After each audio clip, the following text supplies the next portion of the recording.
वक्फ bill pay Nitish बाबू BJP के साथ काहे देनी। शाह दूगो टॉप लीडर से बंद कमरा में बात कैनी। जेडीयू के साथ आवे के 3 गो बड़ा वजह का रहल। बस रउरा खबर के अंत तक बनल रह। चैनल पर नया बानी तो सब्सक्राइब करके शेयर जरूर कर दी। आपन छवि आ राजनीति के करीना से साधे वाला नीतीश कुमार चुनावी साल में बोल्ड डिसीजन लेले बानी, जवन चर्चा के विषय बनल बा। अब तक जानकार के मानल बटुए कि चुनाव के मद्देनजर जेडीयू मुस्लिम वोटर्स के नाराज नइखे कर सकत। ऐसे उ ऐसन कौनो मौका नइखे छोड़त जहां मुस्लिम वोटर के साधे के जरूरत महसूस होता है। बिहार में ही साल विधानसभा चुनाव बा। 2023 के जातीय गणना के आंकड़ा के मुताबिक राज्य में 17.7% मुस्लिम बाड़न, जिनकर राज्य के करीब 47 सीट पर प्रभाव बा। ऐसन में नीतीश कुमार वक्फ बिल पे मोदी के साथ देले बाड़े। मीडिया रिपोर्ट्स के मानल जाओ तो पार्टी अध्यक्ष आपन सांसद के स्पष्ट संदेश देले बाड़े कि रउरा मुस्लिम वोट के चिंता मत करी। सबसे पहले जानी भाजपा नीतीश के कैसे भरोसा में लेलस।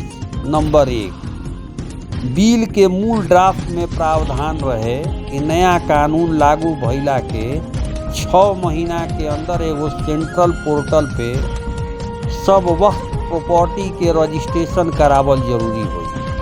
6 महीना बाद प्रॉपर्टी के लेके कानून के तहत कोर्ट में कौनो सुनवाई नइखे कइल जा सकत।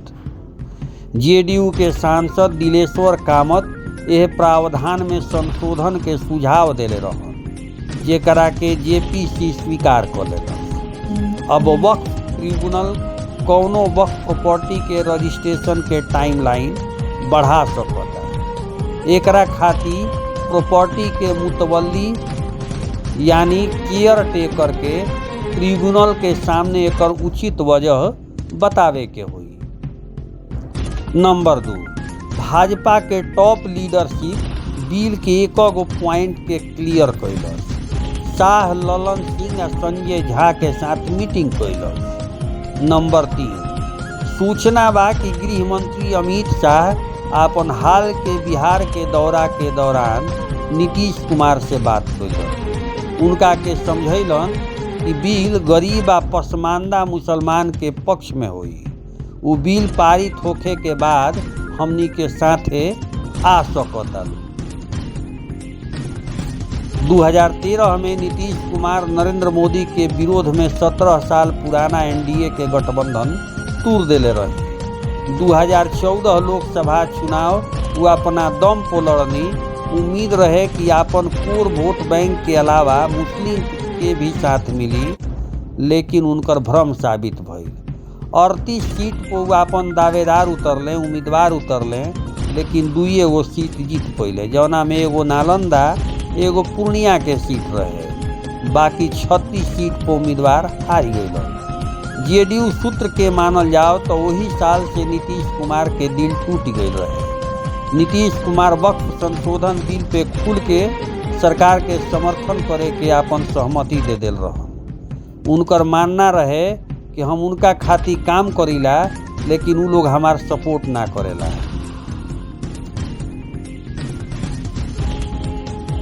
अब जानी जेडीयू मान चुकल बिया कि ओकरा मुस्लिम वोट नइखे मिले वाला। जेडीयू के एगो बड़ नेता बतैनी कि 2005 से लेके अब तक बहुत प्रयास कइल गइल कि मुस्लिम वोट मिले। 2010 तक थोड़ा बहुत सपोर्ट मिलल, एकरा बाद मुस्लिम दूर होत चल गइलन। ऐसन में अब जेडीयू के टॉप लीडरशिप यह बात के स्वीकार लेले बिया कि बिहार में मुस्लिम वोट एक तरफा बा। ई कुछुओ कॉलेज बीजेपी से अलग हो जास, आरजेडी के साथ आ जास, मुस्लिम वोट नइखे मिले वाला। ऐसन में बीजेपी के साथ देवे के निर्णय लेले। सीएसडीएस लोकनीति के पोस्ट पोल सर्वे 2020 के मुताबिक आरजेडी या कांग्रेस के महागठबंधन के 75% मुस्लिम वोट मिलल रहे। वही जे बीजेपी या जेडीयू वाला एनडीए के 5% आ चिराग पासवान के पार्टी एलजेपी रामविलास के 2% वोट मिलल रहे। कमजोर नीतीश के 2025 खातिर बीजेपी के साथ भी बा जरूरी। 2020 विधानसभा चुनाव में नीतीश कुमार के पार्टी तीसरा नंबर के बन गई। 2005 विधानसभा चुनाव के बाद ऐसा पहला बार होता जब नीतीश कुमार के बीजेपी से भी कम सीट हासिल हुई। एकरा सबसे बड़ा जिम्मेवार चिराग पासवान के मानल गई। 2020 के चुनाव के बाद नीतीश कुमार भले सीएम बनल रहनी, लेकिन 2 बार पाला बदले के पड़ल। पहले बीजेपी के साथ छोड़ के राजद के साथ गईनी, एकरा बाद दोबारा वो बीजेपी के साथ गई। बिहार में अगला 6 महीना में विधानसभा के चुनाव होखे वाला बा। नीतीश कुमार के सेहत पे पहले ही से सवाल उठता। जदयू के बिहार में अपन स्थिति के मजबूत रखे खातिर एगो पुरान आ भरोसेमंद साथी के जरूरत बा। ऐसन में बीजेपी से ज़्यादा भरोसेमंद उनका पार्टी खातिर केहू नहीं खे हो सकत। तो यह तरह से मिला जुला के यह कहल जाई, यह सब आंकड़ा गणना जोड़ जाड़ के अंततो गतवा वक्फ बिल को नीतीश कुमार बीजेपी के साथ देवे के निर्णय लिहली। रौरा का लगता कमेंट में बताई।